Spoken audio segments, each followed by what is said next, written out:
بسم الله الرحمن الرحيم الحمد لله رب العالمين والصلاة والسلام على أشرف الأنبياء والمرسلين محمد رسول الله صلى الله عليه وعلى آله وصحبه وسلم تسليما كثيرا كثيرا. From بعد, my brothers and sisters, this is the fourth lecture in the series of lectures on the fundamentals of Islam, on which we need to focus, which we need to study in order to be able to practice our religion correctly and be eligible for the forgiveness of Allah subhanahu wa ta'ala and reward from Him when we meet Him, inshallah. My brothers and sisters, the default setting for the Muslim is that he or she is a wali of Allah. He's a wali of Allah.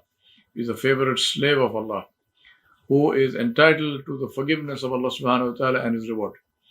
This is not my imagination, but Allah subhanahu wa ta'ala stated that clearly in His kitab, in His book, in the Quran, and said, أعوذ بالله من الشيطان الرجيم بسم الله الرحمن الرحيم ألا إن أولياء الله لا خوف عليهم ولا هم يحزنون الذين آمنوا وكانوا يتقون لهم البشرى في الحياة الدنيا وفي الآخرة لا تبديل لكلمات الله ذلك هو الفوز العظيم.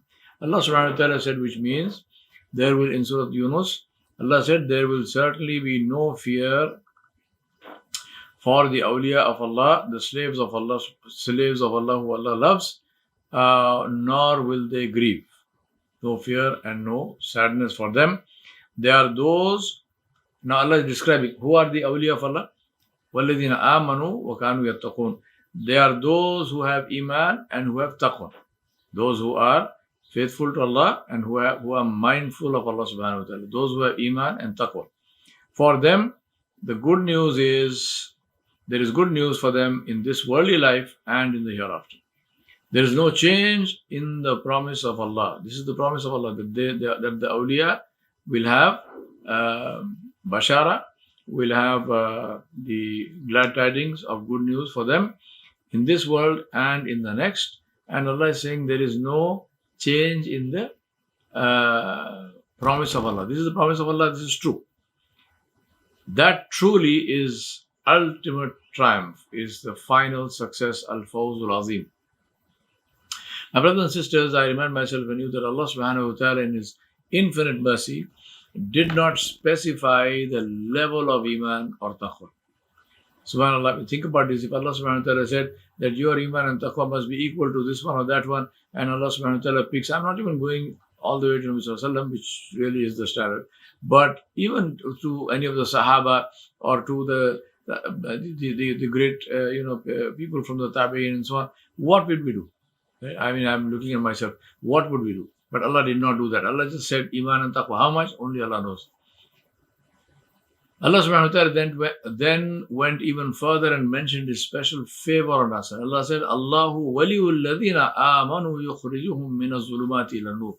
Allah said, Allah is the wali, is the guardian of the believers, and He brings them out of darkness into light, out of ignorance into the area of knowledge, out of ghafla, out of heedlessness into the zikr of Allah and the remembrance of Allah subhanahu wa ta'ala.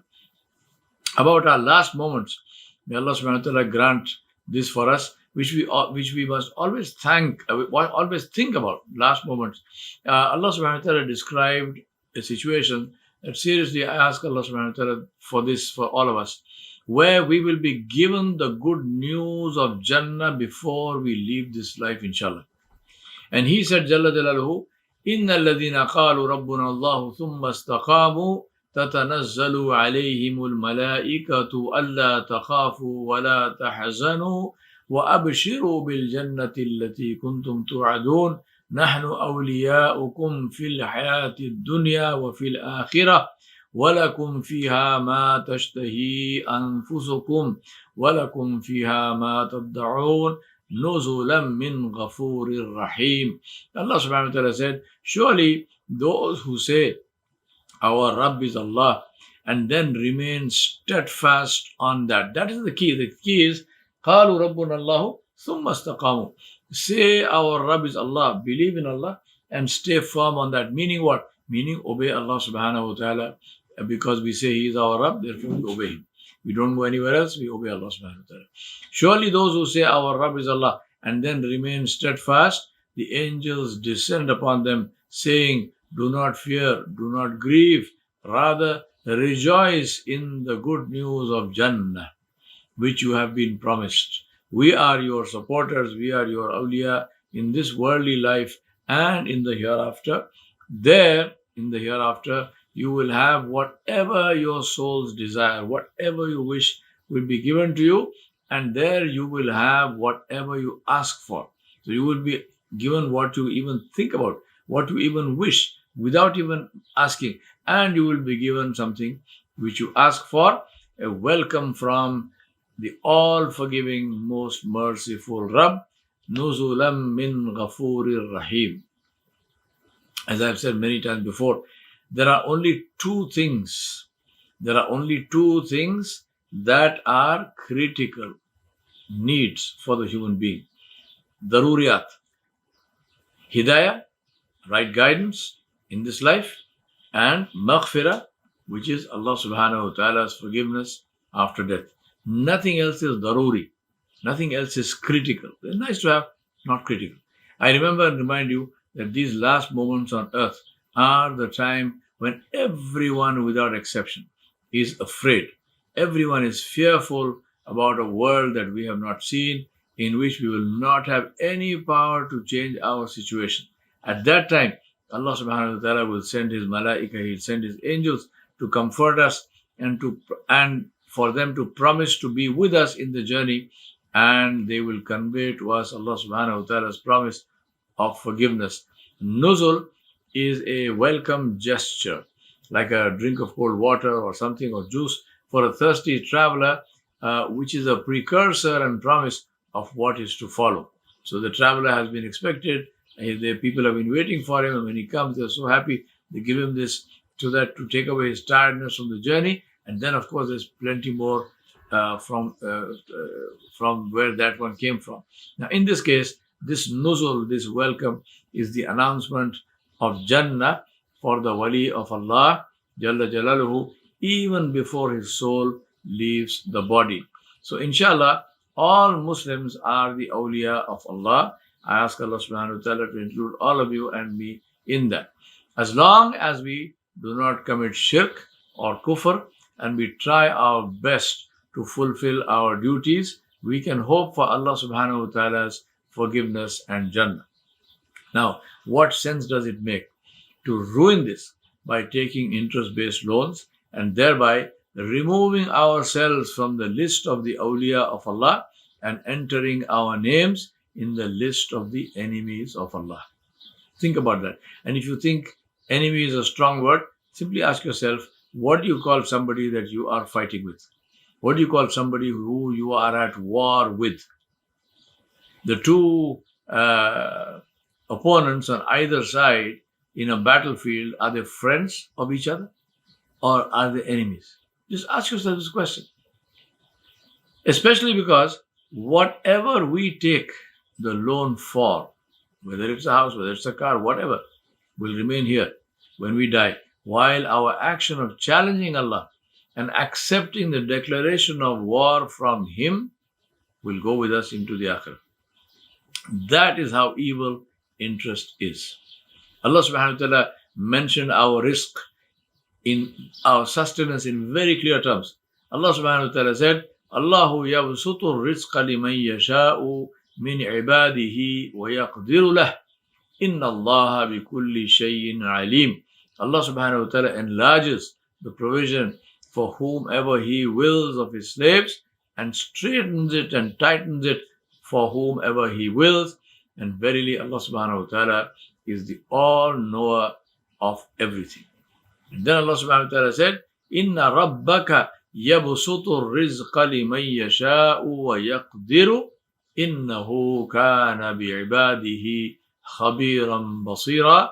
Allah said, truly your Rabb Jalla Jalaluhu enlarges the provision for whomever He wills and straightens it and tightens it and restricts it for whomever He wills, and verily He is ever all knower and all seer of his slaves. He sees them and he knows everything about them.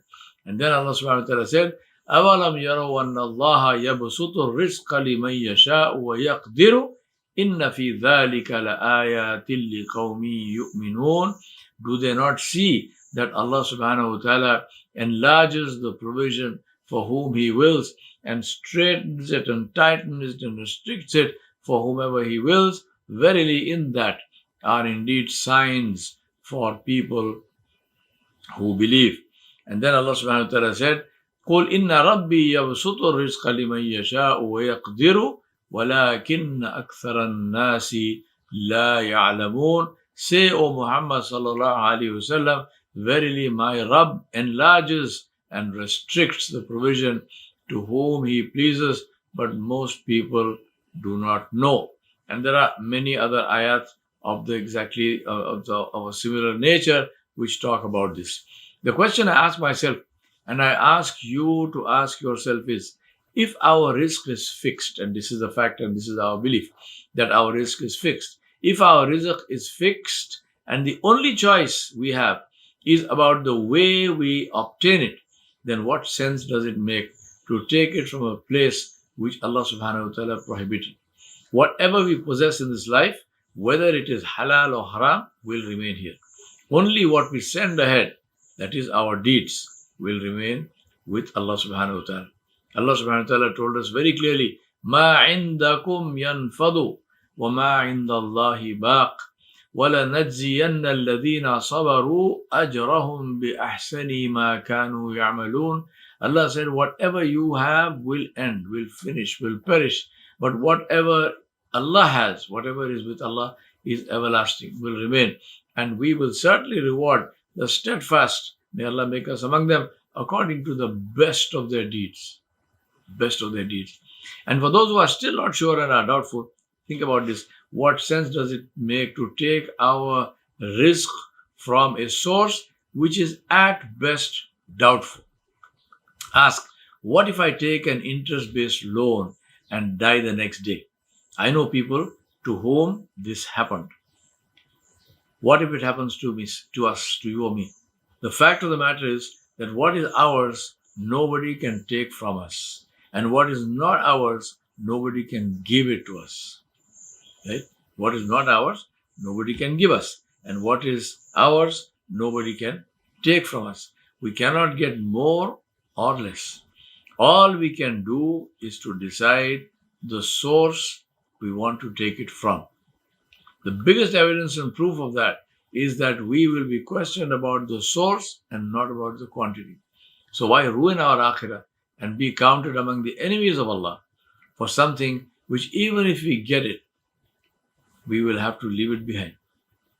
So something, even if we get it, we will have to leave it behind. Just look at all the palaces and mansions and forts and tombs in the world. People have even forgotten the names of those who built them. But those who built them are being questioned about them. Why do we think that it will be any different for us? Let us build palaces in Jannah, which will be ours forever and no questions. To those who say that Rasulullah ﷺ did not explain riba enough or properly, and they quote Sayyidina Umar ibn al-Khattab radiallahu anhu, his statement inappropriately, the simple answer is that Sayyidina Umar radiallahu anhu made a general statement that he would have liked to have some more details. He was not saying that Rasulullah ﷺ did not do his job of conveying the message. We must be very careful about our language when speaking about Allah subhanahu wa ta'ala or Rasulullah ﷺ and the Quran, because, as I said, the wrong words can get us into serious trouble, serious problems. One of the most important fundamentals of our aqidah, of our creed, is to believe that Rasulullah ﷺ did his job of conveying the message of Islam completely and faultlessly. It was his job to teach Islam in every intricate detail that was necessary for us to learn to practice our deen completely. And he did that. There were munafiqun who criticized the detail with which Rasulullah ﷺ taught the method of istinja, which is cleaning yourself after urinating, and istijmar, which is cleaning after defecating. And Salman al-Farsi radiallahu anhu replied to that. There are many other examples of the detailed way in which Rasulullah sallallahu alaihi wasallam taught Islam and conveyed this message. How then could he have not done so with respect to riba, interest, against which Allah subhanahu wa ta'ala declared war? If he did that with things which are of lesser importance, how could he have left this out? Therefore, we need to ask two questions. Did Rasulullah sallallahu alaihi wasallam convey the message complete in all respects? If a Muslim says that Rasulullah sallallahu alaihi wasallam did not convey the complete message but left some details out, then he or she has left Islam. His marriage is invalid. If he dies in that state, it is not permitted for the Muslims to pray Salatul Janazah on that person and to bury them in a Muslim cemetery. That person, he or she, their wealth cannot be inherited by their children or whoever is would otherwise have inherited that wealth from them because they have left Islam. If they come back into Islam, they have to accept Islam again and they will have to renew their nikah because their nikah has become invalid. It is a very serious matter. Please understand this. Don't just talk, like my Guyanese friend used to say, he talk because he got mouth. No, don't talk because you have a mouth. Talk with some sense, understanding. Allah subhanahu wa ta'ala very clearly said, Ya ayyuha rasulu balligh ma unzila ilayka min rabbik wa illam taf'al fama ballaghta risalah wallahu ya'simuka minan nas inna allaha la yahdi al-qawm al-kafirin. Allah said, O Messenger sallallahu alaihi wasallam, convey everything revealed to you from your Rabb. If you do not do that, then you have not delivered his message. Allah will certainly protect you from the people. Indeed, Allah does not guide people who disbelieve. So if anyone says that Rasulullah sallallahu alaihi wasallam did not convey the message completely, that person has left Islam, has become a murtad.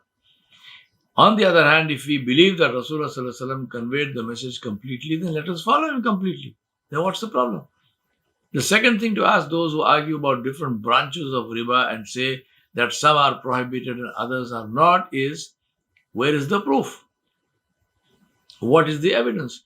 Give us the evidence that some parts of riba are permitted and some parts of riba are prohibited.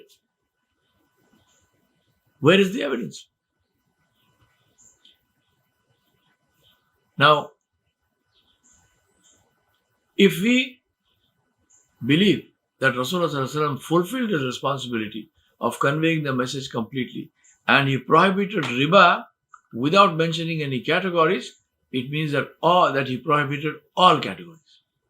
If some categories were not prohibited, it was his responsibility to clearly state that. If he did not do that, it can only mean that it includes all categories. The alternate explanation that he left out some detail is to deny the ayat of the Quran and takes us out of Islam. So please understand, this is not simply a matter of saying, in my opinion, in your opinion. Our opinions have no value, zero value in Deen. The only opinion that matters is the opinion of Allah subhanahu wa ta'ala and His Nabi sallallahu alayhi wasallam. To understand this further with an example, we know that alcohol is prohibited in Islam. If someone argues that fentanyl and heroin and cocaine and marijuana are not alcohol, so they are not banned, what will you say? That is the reason it is necessary to study Islam systematically, like we study every other body of knowledge. You don't take the knowledge of medicine or engineering or anything else by watching YouTube videos or TikToks. You go to a school, you study under a teacher, you pass exams, you practice, somebody is watching you, you do all of this. But with Islam, we think that watching a video or reading a book or watching TikTok is enough. It is not enough. Think about it. The ruling is about this issue of prohibitions and what is haram. The ruling in this case of alcohol is that by alcohol is meant alcohol itself in any form, as well as everything which produces the effect of alcohol, which is to intoxicate and interfere with our cognitive ability. And so every kind of intoxicant is prohibited. And it is not necessary for each of them to be named separately. Likewise, all forms of gambling, extramarital and premarital sex, all lying and cheating and so on are prohibited. In Islam, when something is prohibited, the prohibition extends to all its forms, in all quantities, right? In all quantities, um, and all the ways that lead to it or have anything to do with it are all prohibited. So in Islam, when something is prohibited, the prohibition extends to all its forms, in all quantities, in all ways that lead to it or have anything to do with it. Now, Islam shuts all doors leading to prohibited things and everything related to them. The same principle applies to riba. Safety lies in leaving whatever is prohibited, because in the end, no matter what it is, the material thing will remain here, but our actions and the reason we took that action will go with us and we will pay the price for it. I hope this is clear. We don't want to meet Allah subhanahu wa ta'ala when we meet Him as His enemies, but as His obedient slaves. My brothers and sisters, in conclusion, let me say a few things as simply as possible. First and foremost, the question of, we are looking now, let me look at housing mortgages. The kind of arguments that people give. One argument is, why should I pay rent all my life? Why don't I get a mortgage and I will pay for the house, and instead of rent, the house will belong to me, and then it will be also an investment, and I will leave something for my kids. Think about it. For example, if you take a mortgage for, say, $600,000, $500,000, $600,000, look at the total payment that you will be making for it, because that total payment is the actual price of that house today, which you are agreeing to pay. So the house, if you look at it, total payment easily is 2x or 3x. So you're going to be paying, if you take a mortgage for $500,000, the total payment will be 1 million, or maybe 1.2 or 1.3 million dollars.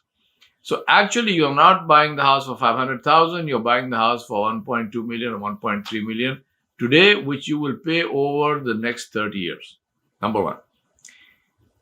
Does that make financial sense? Number two. May Allah give you a long and healthy life, but you take this mortgage and then you pay, say, $100,000 and then you die. Now what happens? You know what happens. I know what happens. The bank will take away the house and your payments, which you already made, and the kids get nothing. Right? Now, does that make any sense at all? And in the process, what have you done? You have been prepared and you have agreed to go to war with Allah. Now, think of the alternative. Think about purely from the perspective of leaving an investment for your kids. See what Allah subhanahu wa ta'ala Jalla Jalaluhu told us in Surah Al-Kahf, which we read every Friday, and most of you would have read. And those of you who haven't read, please go read. Allah subhanahu wa ta'ala said in the story of Musa and Khidr alayhi salam, Allah subhanahu wa ta'ala said, وَأَمَّا الْجِدَارُ فَكَانَ لِغُلَامَيْنِ يَتِيمَيْنِ فِي الْمَدِينَةِ وَكَانَ تَحْتَهُ كَنْزٌ لَهُمَا وَكَانَ أَبُوهُمَا صَالِحًا فَأَرَادَ رَبُّكَ أَنْ يَبْلُغَا أَشُدَّهُمَا وَيَسْتَخْرِجَ كَنْزَهُمَا رَحْمَةً مِّن رَبِّكَ وَمَا فَعَلْتُهُ عَنْ أَمْرِي ذَلِكَ تَأْوِيلُ مَا لَمْ تَسْطِعْ عَلَيْهِ صَبْرًا. Khidr alayhi salam said to Musa alayhi salam, as for the wall, and we know the story, there was a wall in this village which was in a bad condition. It was about to fall down, and Khidr alayhi salam, Musa alayhi salam, they repaired the wall, they made it strong again, and Musa alayhi salam said, you should have asked the village people to recompense and reimburse us for this and pay us for this, because these people they are very inhospitable, they didn't even allow us to stay here, so and why should we do this work for them for free? And that was the point at which Khidr alayhi salam said, you and I part company. And then he is explaining to Musa alayhi salam all that he did, and in that process, when he comes to the wall, this is what he says. And he says, as for the wall, it belonged to 2 orphan boys in the city, and under the wall is a treasure that belongs to them, and their father had been a righteous man. So the boys are orphans, father passed away. So your Rabb willed that these children should come of age and retrieve their treasure as a mercy from your Rabb. I did not do all of this on my own. I have been commanded to do this. This is the explanation of what you could not bear patiently. Now think about this. Here is a man who died. He buried a treasure under this wall, or he buried the treasure and built a wall on top of that. Now, and obviously this happened years ago. The wall is falling down. Allah subhanahu wa ta'ala sends 2 of his anbiya. He sends 2 nabis. He sends Khidr alayhi salam and he sends Musa alayhi salam, somebody of the level of ulul azam min al-anbiya. One of them is min al-rusul, is one of them Musa alayhi salam. Allah subhanahu wa ta'ala sent Musa alayhi salam and Khidr alayhi salam to repair the wall, to take care of the wealth that the father left for the children. Right? The greatest wealth that you can leave for your children is your dua. Not dying in a state where you are at war with Allah. May Allah have mercy on us.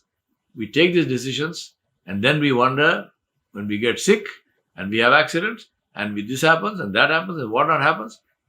And then we say, Ya Allah, Ya Allah, Ya Allah. How is Allah going to help you? Allah will help you. How will Allah help me if I am at war with Allah subhanahu wa ta'ala? Please understand, if I take an interest-based loan, then I am saying to Allah subhanahu wa ta'ala, by my action, I am saying to Allah, Ya Allah, I have decided that you can't take care of me. I have to take care of myself. And in that process, if I have to go to war with you, so be it. This is what we are saying. By our actions, this is what we are saying. My submission to you, my brothers and sisters, is this what you want to say to Allah? Is this how you want to die as an enemy of Allah? So 2 questions to ask yourself. Anytime the issue of interest-based loans comes. 2 questions. First question, and this question really should be asked for every action of ours, which is, will my action please Allah? But especially in this case. Connected question, whatever I am going to get this loan, whether it's my house, whether it's a car, whether it's a business or whatnot, I have taken an interest-based loan and I am going to get something because of that. So I get this interest-based loan. I've got this beautiful house now, which I bought using a mortgage. Will this go with me when I die? I know it's a stupid question, but we need to ask ourselves this question, because it seems somehow that our yaqeen and our reliance on the akhirah has disappeared. Because how can anyone who has this faith and this iman that he will die or she will die, and that they will stand before Allah and they will be questioned by Allah, and Allah subhanahu wa ta'ala declared war on the one who deals in interest, and Allah declared war on his behalf and on behalf of the Rasul alayhi salam sallallahu alayhi wa sallam. You have all of this faith, how can you still take a loan? So ask yourself this question. When I die, will this thing go with me? Right? As I said, dumb question. Of course, it will not go with you. But what will go with me? My decision to take this interest-based loan, knowing it is haram, knowing Allah declared war, accepting the declaration of war from Allah, will go with me. Is this what we want? Second question to ask yourself is this, right? Those of you who like to talk about all these intricate details of this kind of interest, that kind of interest, and so on, so on. Think about this. Allah subhanahu wa ta'ala banned interest, riba. Rasulullah sallallahu alaihi wasallam banned interest. As I mentioned before, when there is a ban without a qualifier, it means that everything under that umbrella term, all the qualifiers are included. Because if a particular qualifier was not to be included, it would have been specifically mentioned. Allah is banning only this and not that. But when that specific mention is not there, it means that everything under that umbrella is banned. Right? This we know for sure. We know for sure from the Quran. We know for sure from the hadith of Rasulullah sallallahu alaihi wasallam, from the Sunnah. We know for sure from the ijma of the ummah, which is 1400 years of scholarship from the Sahaba, the Tabi'in, the Tabi'in, all the classical scholars, all the four imams of the Sharia in Sunni Islam are all agreed upon that riba is haram. We know this for sure. The other question, which is this part, that part, so on, at best is doubtful. Now, what do we know about something which is certain and something which is doubtful? We know the hadith of Hassan ibn Ali radiallahu anhuma, the grandson of Rasulullah sallallahu alaihi wasallam, who said that I heard from the Rasul alayhi salam, from my grandfather, who said, leave the doubtful for that which is not doubtful. Leave the doubtful for the certain. Now, we have the hukum of the Rasul alayhi salam, sallallahu alaihi wasallam. We have the hukum of Allah. We want to ignore all of that and you want to follow the advice of whoever is giving you this advice. May Allah have mercy on you. I cannot say anything more. وصلى الله على نبي الكريم وعلى آله وصحبه أجمعين برحمتك يا أرحم الراحمين والسلام عليكم ورحمة الله وبركاته.